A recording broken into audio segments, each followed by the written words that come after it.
যন্ত্রণাটা আমাকে ভীষণভাবে আঘাত করছে ইভান ভাইয়া। আমি যে আর পারছি না সহ্য করতে। মেঝেতে শুয়ে চিৎকার করে কেঁদে উঠল ঈশা। তার ভিতরের সবকিছু জ্বলে পড়ে যাচ্ছে, কিন্তু কাউকে জানাবার মতো সাধ্য তার নেই। বাড়িতে এখন কেউ নেই, তাই এইভাবে কাঁদতে পারছে, না হলে নিজের ভিতরের এই যন্ত্রণাটুকু প্রকাশ করবার উপায় কোথায়? ঈশা আজকে প্রচণ্ডভাবে ভেঙে পড়েছে ইভানের বিয়ের কথা শুনে। তার ভালোবাসার মানুষটার অন্য কারোর সাথে বিয়ে হয়ে যাচ্ছে, এটা কিভাবে মেনে নেবে সে? কিন্তু তবুও কিছু করার নেই, মানতেই যে হবে তাকে, না হলে ইভানের জীবনটা নষ্ট হয়ে যাবে। সে তার ভালোবাসার মানুষটাকে কাছ থেকে কোনোভাবেই কষ্ট দিতে পারে না। তার চেয়ে বরং দূর থেকে সে কষ্ট পাক, আর ইভান ভালো থাক, সেটাই তার একমাত্র চাওয়া। ঈশা আবারও হু হু করে কেঁদে উঠল। যতই নিজেকে এসব বলুক, কিন্তু মন তো আর কিছুতেই মানছে না। খুব ভালোবাসে সে ইভানকে। ফোনের শব্দে চমকে গেল। দিয়া ফোন করেছে। ফোনটা কেটে দিয়ে মোবাইলটাকে বন্ধ করে রাখল। এই মুহূর্তে কারোর সাথে কথা বলবে না সে, একা থাকতে চাই, একদম একা। বাইরে ল্যান্ডলাইনে ফোন বাজছে। ঈশা ভালো করে বুঝতে পারছে তার নাম্বার বন্ধ থাকায় তাকে সবাই খুঁজছে। কিন্তু সে এই অবস্থায় কিভাবে ইভানের সামনে এসে দাঁড়াবে? নিজেকে সামলানো একদম অসম্ভব। তাই সে কিছুতেই ইভানের মুখোমুখি হতে যাচ্ছে না। সবাইকে ইভানের হলুদ সন্ধ্যায় পাঠিয়ে দিয়ে শরীর খারাপের বাহানা করে বাসায় থেকে গেছে।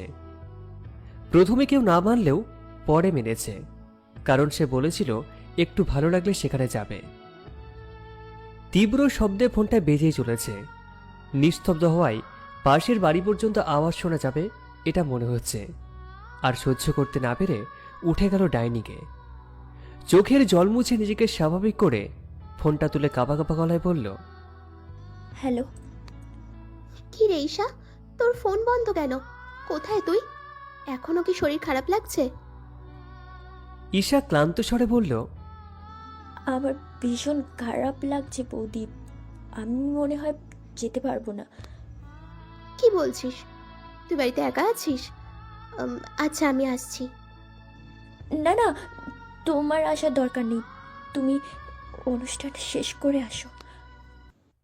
বলেই নিজের চোখটাকে বন্ধ করে ফেলল। গাল বেয়ে জল গড়িয়ে পড়ল। দিয়া চিন্তিত হয়ে বলল, কি একটা অবস্থা বলতো। এদিকে ইভান ভাইয়া জেদ ধরে বসে আছে, তুই না আসলে হলুদ মাখবে না। উফ, কি যে করি। ঈশা নিজের কান্না আটকাতে ব্যর্থ হলো। দিয়া ফুপানির আওয়াজ পেয়ে বলল, ঈশা, তুই কাঁদছিস? ঈশা হু হু করে কেঁদে উঠল। কিছুক্ষণ কেঁদে চোখের জল মুছে বলল, কাউকে বলো না বৌদি, প্লিজ। ইভান ভাইয়াকে বোঝাও, বলো অনুষ্ঠান শুরু করতে। আমার ভালো লাগলেই আমি চলে যাব। আজও মানুষটাকে মিথ্যে আশা দিয়ে রাখবি? ঈশা কোনো কথা বলল না, ফোনটাকে রেখে দিল। তার আর কথা বলতে ইচ্ছে করছে না। সে নিজের ঘরে চলে গেল। প্রচণ্ড শরীর খারাপ লাগছে তার।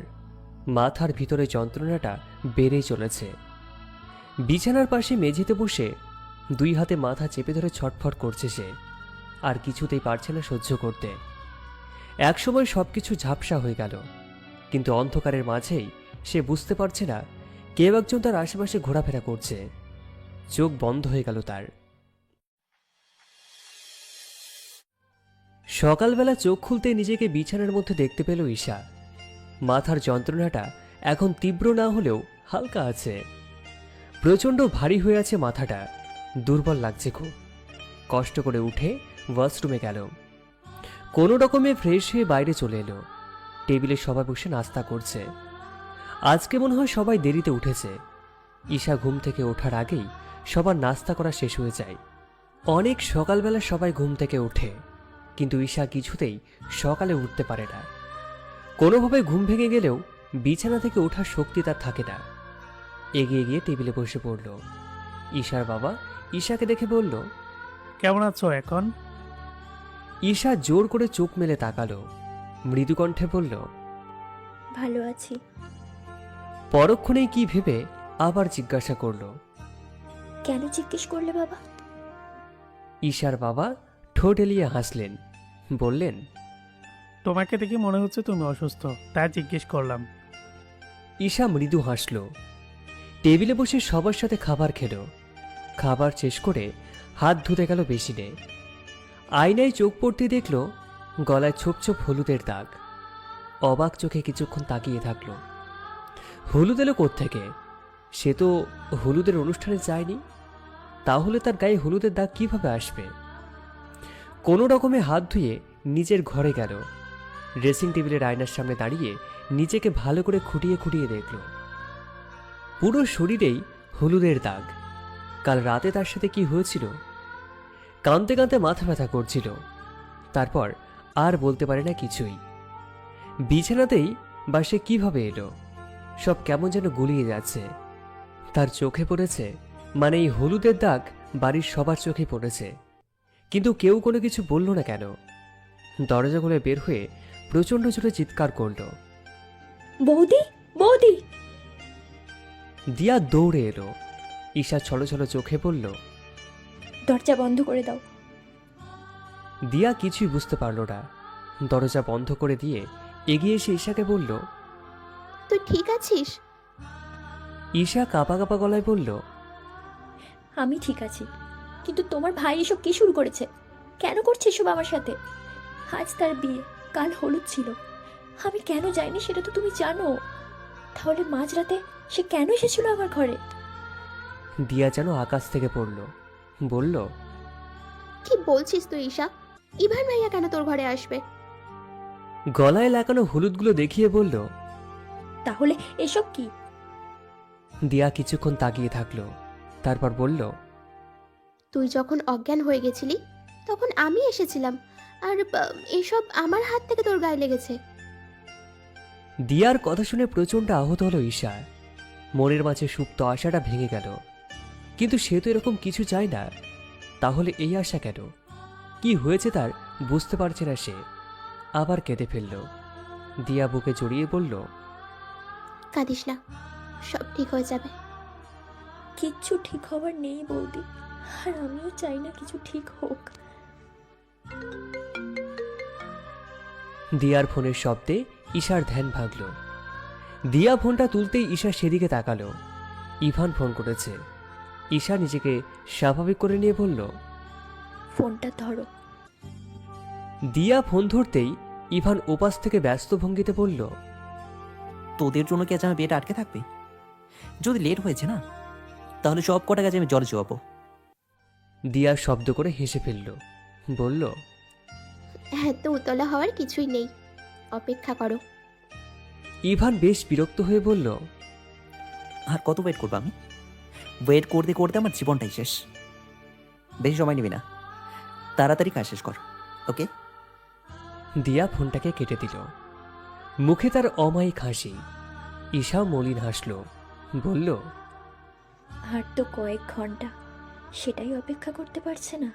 কি অদ্ভুত। ভাইয়া মানুষটাই এরকম। ঈশা কথা বলল না। দিয়া বের হয়ে গেল। ঈশা আবারও শুয়ে পড়ল। মাথাটা ভারী লাগছে। ব্যথাটা ধীরে ধীরে বাড়ছে। চোখ বন্ধ থাকলো কিছুক্ষণ, কিন্তু ব্যথাটা কমার বদলে বেড়েই চলেছে। ঈশার খুব কষ্ট হচ্ছে। মুখ ভরে বমি করে ফেললো ঘরের মেঝেতে। হাত পা নিস্তেজ হয়ে আসছে। খুব কষ্ট হচ্ছে তার। চোখগুলো বন্ধ হয়ে আসছে।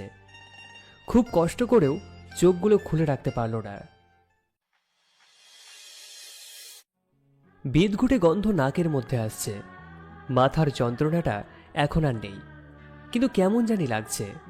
অদ্ভুত রকমের একটা অনুভূতি হচ্ছে। হাত পা সবকিছু কেমন যেন অসাড় হয়ে আসছে। পিটপিট করে চোখ খুলে তাকালো। আশেপাশে সবকিছু সাদা রং। আশেপাশে ভালো করে তাকিয়ে দেখলো, বুঝলো প্রথমেই নাকে আসা সে বিদঘুটে গন্ধটা ফিনাইলের। মানে সে হাসপাতালে। কিন্তু সে তো তার ঘরে ঘুমিয়েছিল, হাসপাতালে এলো কি করে? চারিদিকে তাকাতে দেখলো তার মা পায়ের কাছে বসে আছে। ঈশাকে তাকাতে দেখে নাক টেনে পড়ল। এখন কেমন লাগছে মা? ঈশা স্নান হেসে মাথা নাড়ালো। সে ভালো আছে। পাশে দাঁড়িয়ে থাকা নার্সটা এগিয়ে এসে সবকিছু ভালোভাবে চেক করে বলল, এখন আপনার মেয়ে ঠিক আছে, আর কোনো সমস্যা নেই। স্যার আসলেই হয়তো ওনাকে বাসায় নেবে। আপনার স্যার এখন কোথায়? সায়ান হাতে অনেকগুলো ব্যাগ নিয়ে ভিতরে ঢুকলো। নার্স ওনাকে দেখে বলল, স্যার বাসায়, চলে আসবেন হয়তো এখনই। বলেই উনি বের হয়ে গেলেন। ইরিনা দিয়া সবাই ঘরের মধ্যে ঢুকলো।